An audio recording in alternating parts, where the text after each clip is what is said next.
കേരളത്തിലെ ഏറ്റവും കൂടുതൽ നദികൾ ഒഴുകുന്ന ജില്ല? ആലപ്പുഴ, ഇടുക്കി, പാലക്കാട്, കാസർഗോഡ്. ഇത് ഏത് ജില്ലയാണ്?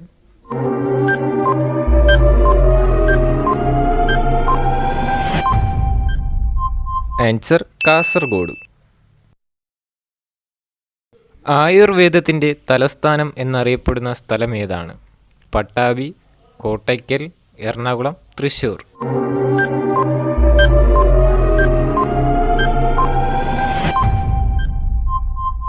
ആൻസർ കോട്ടയ്ക്കൽ. കേരളത്തിലെ വ്യവസായ നഗരമേത്? കോഴിക്കോട്, ആലുവ, തൃശ്ശൂർ, തിരുവനന്തപുരം.